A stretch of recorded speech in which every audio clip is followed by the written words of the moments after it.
శ్రీనివాసరావు గారు కూడా జాయిన్ అవుతారు. చీపురపల్లి నుంచి జనసేన ఇన్ఛార్జిగా ఉన్నారు. అవును. ఎస్, ముందుగా వెంకటరమణ గారు, ఏంటి 9వ తారీఖున ఆల్రెడీ మీరు జగన్ గారు రాబోతున్నారు, ఏంటి అసలు ముఖ్య ఉద్దేశం ఏంటి? సార్, ఈ రోజు రాష్ట్రంలో జరుగుతున్న పరిస్థితులు చూశారు. స్వతంత్రం వచ్చి 75 ఏళ్ళు అయినా సరే. వెంకటరమణ గారు ఒక్క నిమిషం కొంచెం మీరు ప్రేమ్ సెట్ చేసుకోండి, కొద్దిగా వెనక్కి.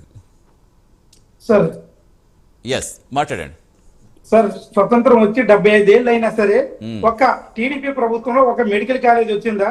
కానీ జగన్మోహన్ రెడ్డి గారి పరిపాలనలో సుమారుగా 17 మెడికల్ కాలేజీలు వస్తే పీపీపీ విధానంతో ఈ రోజు ప్రైవేట్ వాళ్ళకి కట్టబెట్టడం చూస్తుంటే ఈ రాష్ట్రంలో ఉన్న పేదరికంలో ఉన్న ప్రజలందరూ కూడా, ఎందుకంటే ఇప్పటికే రాష్ట్రంలో పరిస్థితి చూసాం, ఎక్కడ నిరుద్యోగం, తర్వాత ఎక్కడ చూసినా సరే దారిద్ర్య రేఖ దిగున ఉన్న ప్రజలందరూ కూడా గత ప్రభుత్వాల పథకాలన్నీ కూడా తీసేసి కక్షపూర్తంగా వ్యవహరిస్తుంది. దీన్ని ఏ విధంగా ప్రజలు అందరూ కూడా జగన్మోహన్ రెడ్డి గారి రాకను మళ్ళీ కోరుకుంటున్నారు.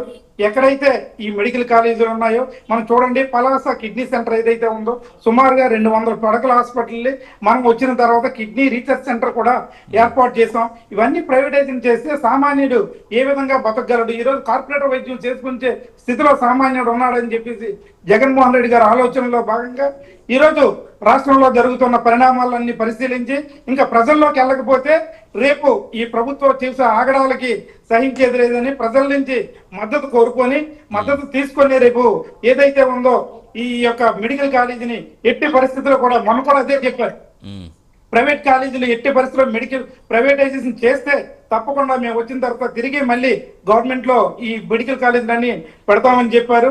దీన్ని మేము అందరం కూడా స్వాగతిస్తున్నాం.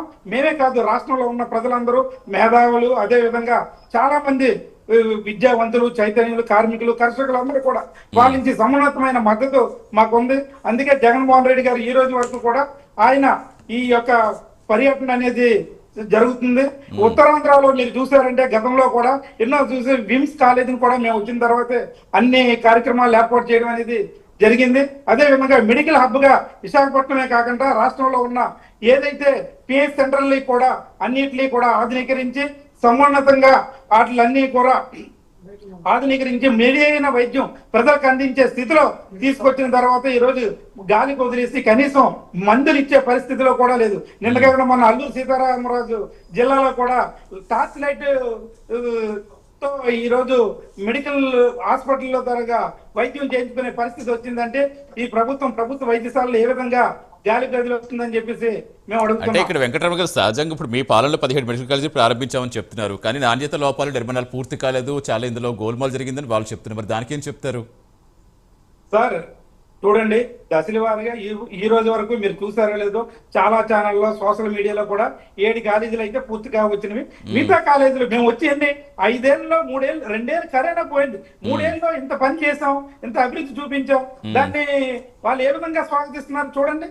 అంటే క్వాలిటీ కూడా సరిగ్గా లేదు, నాణ్యత లోపల కనిపిస్తున్నాయి. క్వాలిటీ లేదని ఎవరు చెప్తున్నారు సార్? టీడీపీ వాళ్ళు చెప్తున్నారు. జగన్మోహన్ రెడ్డి గారు చేసిన పనిని ప్రజలందరూ కూడా హర్షిస్తుంటే వాళ్ళు ఏముంది ఇప్పటికీ కూడా కాలేజీలు కట్టలేదని చెప్పేసి కనీసం సెల్ఫీలు తీసుకునే పరిస్థితి వచ్చింది, అభివృద్ధి మేము చూపించుకోలేక. అది ఈ రోజు వరకు కూడా మేము వెళ్ళి మెడికల్ కాలేజ్ లో ఉన్న మన తులసి చంద్ అని ఒక ఛానల్ ఉంది సోషల్ మీడియా, ప్రతి కాలేజ్కి వెళ్ళి కూడా అక్కడ ఎక్విప్మెంట్ అయితేమి మెడికల్ తాలూగా ఉన్న అన్ని అవసరాలు కూడా అక్కడ ఉన్నాయని ప్రత్యేకంగా చూపించారు. అది ఇంకా కనబడకపోతే ఇంకా ఏ విధంగా మీరు మోసం చేస్తున్నారు? గత టైంలో మీరు మోసం చేశారు, ప్రజలందరూ గమనించారు. తప్పకుండా మీకు బుద్ధి చెప్పే పరిస్థితి వస్తుంది. ఎందుకంటే చేసే పని మీరు ఎన్ని అబద్ధాలు మీకున్న మీడియా ద్వారా ఏదో చెప్పాలనుకుంటే అవి జరగవు. ఇంకా సోషల్ మీడియాలో ఉన్న ప్రజలందరూ కూడా అందరూ గమనిస్తున్నారు. అంటే ఇప్పుడు మీరు పబ్లిక్ ప్రైవేట్ భాగస్వామ్యం అని చెప్తున్నారు, పబ్లిక్ ప్రైవేట్ భాగస్వామ్యం మీరు పూర్తిగా ప్రైవేటీకరణ అనుకుంటున్నారా? ఎందుకు అలా అనుకోవాల్సి వస్తుంది? సార్, పబ్లిక్ ప్రైవేట్ ఈ పార్ట్నర్షిప్ తో పనిచేసే పనులు మనం చూసాం కదా సార్. మనం గవర్నమెంట్కి వెళ్తే ఏ విధంగా ఉంటుంది, కనీసం 100 రూపాయల వైద్యానికి ఈ రోజు ప్రైవేట్ లోకి వెళ్తే కనీసం ఓ 10,000 జరిగే ఉంది. సామాన్యుడు అంత పెట్టుకునే పరిస్థితిలో ఉన్నాడని మేము అడుగుతున్నాం. ఇది స్వాగతిస్తున్నారా? ఎందుకు మేధావులందరూ కూడా రీసెంట్ గా చాలా మంది మేధావులు, ప్రొఫెసర్లు, అదే విధంగా న్యాయమూర్తులు అందరూ కూడా దీన్ని యాక్సెప్ట్ చేయట్లేదు. రైట్ అండి, కంటిన్యూ చేద్దాం. ప్రస్తుతం మనతో పాటు లక్ష్మీపార్వతి గారు, టీడీపీ నాయకురాలు, అలాగే శ్రీనివాసరావు గారు, జనసేన ఇన్ఛార్జ్, చీపురపల్లి నుంచి ఇన్ఛార్జిగా ఉన్నారు. నమస్తే, గుడ్ ఈవినింగ్ ఇద్దరికి, వెల్కమ్ టు ది డిబేట్ అండి. ఎస్, వస్తాను కృష్ణాంత్ గారి వాయిస్ తీసి మీ